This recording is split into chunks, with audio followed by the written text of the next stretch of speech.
ഏകാന്തതയിൽ രൂപപ്പെടുന്ന അഭിഷേകം. നമുക്കറിയാം ബൈബിളിൽ അനേകം ആൾക്കാരുണ്ട്. അതിനകത്ത് നമ്മൾ നോക്കുകയാണെങ്കിൽ ദാവീദിന്റെ ജീവിതത്തിൽ ചെറുപ്പം മുതൽ തന്നെ ഒറ്റപ്പെടലിന്റെ അവസ്ഥകൾ വന്നിട്ടുണ്ട്. ദാവീദ് അതായത് ചെറുപ്പം മുതൽ ആട് മേയ്ക്കുന്ന സമയത്തും ദാവീദ് ഒറ്റയ്ക്കായിരുന്നു. ബാക്കി എല്ലാവരും യുദ്ധത്തിനായി പുറപ്പെടുമ്പോഴും സഹോദരങ്ങളുടെ മധ്യമൊക്കെ എന്താ പറയാ, ദാവീദിന് അത്ര കാര്യമൊക്കെ അവർ എടുത്തില്ല. പക്ഷെ ദാവീദ് ആട് മേയ്ക്കാൻ പോകുന്ന സമയത്തും ദാവീദിന്റെ ഏകാന്ത സമയത്തും ദൈവം അവനെ ട്രെയിൻ ചെയ്യുന്ന സമയമായിരുന്നു. പുറത്തുനിന്ന് ആൾക്കാർ നോക്കുമ്പോൾ ദാവീദ് ഒറ്റയ്ക്കാണ്. പക്ഷെ ദൈവം ആരും കാണുന്നില്ലെങ്കിലും ദൈവം ദാവീദിനെ കണ്ടു. ദൈവം ദാവീദിനെ ട്രെയിൻ ചെയ്തു. ഗോലിയാത്തുമായിട്ട് യുദ്ധം ചെയ്യുന്നതിന് മുമ്പ് ദൈവം ദാവീദിനെ ട്രെയിൻ ചെയ്യായിരുന്നു. അതായത് അതുവരെ ആർക്കും അറിയത്തില്ല ദാവീദ് സിംഹത്തിനെ കൊന്ന കാര്യമോ കരടീനെ കൊന്ന കാര്യമോ ഒന്നും അറിയില്ല. പക്ഷെ ആ ഒരു അഭിഷേകം കിട്ടിയപ്പോൾ എന്താ പറയാ, ആ ഒരു അഭിഷേകത്തിൽ ദാവീദ് ആ ഒരു അഭിഷേകം താൻ തിരിച്ചറിഞ്ഞു. അപ്പോൾ ദാവീദ് അനുസരിച്ച് മുന്നേറിയപ്പോൾ തൻ്റെ മുമ്പിൽ വന്ന പ്രശ്നങ്ങളെയൊക്കെ ദാവീദിനെ അതിജീവിക്കാൻ സാധിച്ചു. അതുപോലെ തന്നെ വേറൊരു എക്സാമ്പിൾ നമ്മൾ എടുക്കുകയാണെങ്കിൽ ജോസഫ്. എനിക്ക് ബൈബിളിനകത്ത് ഏറ്റവും ഇഷ്ടപ്പെട്ട ഒരാളാണ് ജോസഫ്. തൻ്റെ കുട്ടിക്കാലത്ത് തൊട്ട് തന്നെ സഹോദരങ്ങളാൽ ഒറ്റപ്പെട്ട് നിന്ദിക്കപ്പെട്ട് കളിയാക്കി പൊട്ടക്കിണറിലൊക്കെ ഇട്ടപ്പോഴും യോസഫ് തിരിച്ചൊന്നും ചിലപ്പോൾ വിഷമം വന്ന് കാണും, പക്ഷെ തിരിച്ചൊന്നും പറയാണ്ട് യോസഫ് താൻ കണ്ട ദർശനത്തിന് വേണ്ടിയിട്ട് അദ്ദേഹം ഉറച്ചു നിന്നു. തൻ്റെ മേലുള്ള ഒരു കോളിങ് അദ്ദേഹം മനസ്സിലാക്കി. അത് മൂടി വെക്കാണ്ട് അതിങ്ങനെ പറഞ്ഞുകൊണ്ട് നടന്നു. അതുകൊണ്ട് തന്നെ തനിക്ക് ഒത്തിരി തിക്താനുഭവങ്ങൾ ഉണ്ടായേണ്ടി വന്നു. പക്ഷേ അത് അവസാനം വരെ സാധിച്ചു നിന്നു. പ്രശ്നങ്ങൾ തീരുന്നില്ല. പൊട്ടക്കിണർ, അത് കഴിഞ്ഞ് ജയിലിൽ പോയി, അത് കഴിഞ്ഞിട്ട് പൊത്തിഫറിന്റെ വീട്ട്, അത് കഴിഞ്ഞിട്ട് കാരാഗ്രഹത്തിലൊക്കെ പോയി. അപ്പം ഇതൊക്കെ യോസഫിന്റെ ഒരു ട്രെയിനിങ് പീരീഡ് ആയിരുന്നു.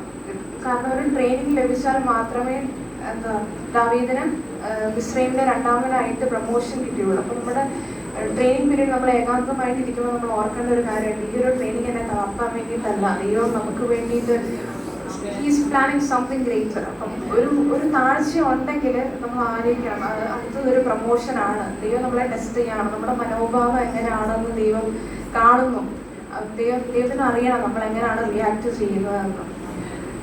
അടുത്തൊരു എക്സാമ്പിൾ നോക്കുകയാണെങ്കിൽ പഴയ നിയമത്തിൽ നോക്കുകയാണെങ്കിൽ ഏലിയാവ് പേടിച്ച് ദൈവത്തോട് പറയുന്നുണ്ട്, ഞാൻ മാത്രമേ ഉള്ളൂ, ബാക്കി എല്ലാവരും മരിച്ചു, അല്ലെങ്കിൽ ബാക്കി എല്ലാവരെയും രാജാവ് കൊന്നു, ഞാൻ മാത്രമേ ഉള്ളൂ, ഞാൻ ഇനി എന്ത് ചെയ്യും? പേടിച്ച് ഏലിയാവ് ഒറ്റപ്പെട്ട ഒരവസ്ഥയുണ്ട്. അപ്പം അന്നേരം ഒരു കൊടുങ്കാറ്റ് വരുന്നു, ഭൂകമ്പം വരുന്നു. അപ്പോൾ ഒക്കെ അധികം അങ്ങനെ റിപ്ലൈ ചെയ്യുമെന്ന് ഏലിയാവ് വിചാരിച്ചു. പക്ഷെ അങ്ങനൊന്നുമല്ല. ഒരു മൃദുമായ ഒരു സ്വരത്തിലാണ് ദൈവിക ശബ്ദം ഉണ്ടായിരുന്നത്. അപ്പം നമ്മുടെ ഒറ്റപ്പെടലിന്റെ അവസ്ഥയിലാണ് ദൈവം നമ്മളോട് സംസാരിക്കുന്നത്.